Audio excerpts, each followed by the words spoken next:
we're back with our first newscast of the school year. Lots of changes took place over the summer, and one of the biggest changes is going the 4-day school week. Like many of us, it has taken some getting used to being off on Mondays, and some people don't like it and some people do.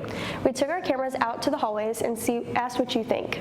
I'm really liking it. I like having time as a break over the weekend before the school week starts. I like the extra day on the weekend. It's good, better than 5. Definitely get more sleep on the weekend. Pro gives us the Monday off and we have more time at home, and we also have that extra day for doctor's appointments so we don't have to miss school. Con, we do have to be here earlier and be here longer. Next week, we'll also ask some more of you about what you think about the new cell phone policy. We've barely been in school a month, and the dates for the ASVAB test have already been set for next week. Here's the schedule for juniors to take the test. Students in Mr. LeBron's first, second, and fifth hour will test on Tuesday. Students in LeBron's third and fourth hour will test Wednesday.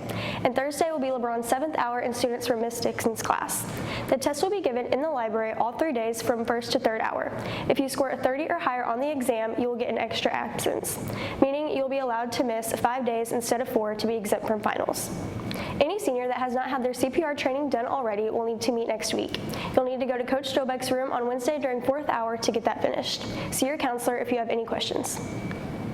A representative from the State Technical College of Missouri, also known as State Tech, will be at the Career Center on Tuesday next week. If you are interested in coming to see what they have to offer, see your counselor or Ms. Fish.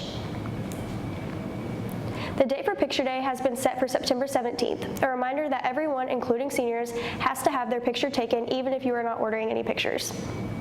And the date for football homecoming has also been set.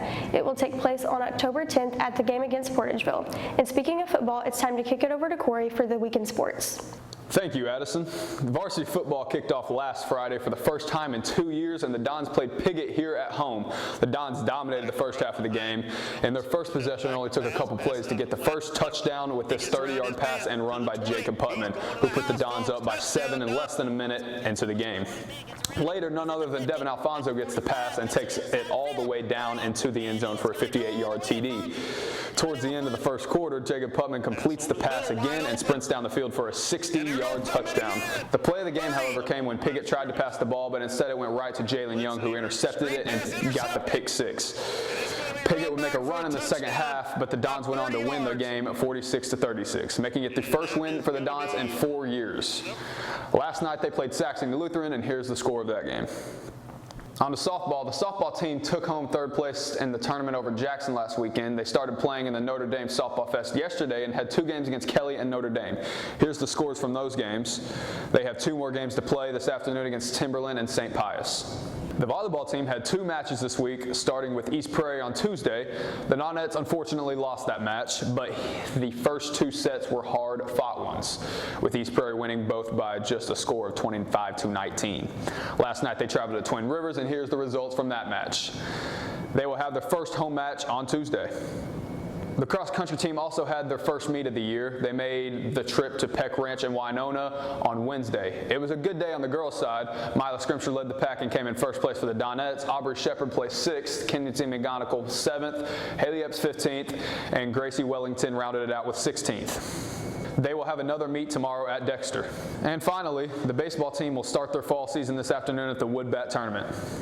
That's it for sports this week. Here's Lily with your weekend weather forecast.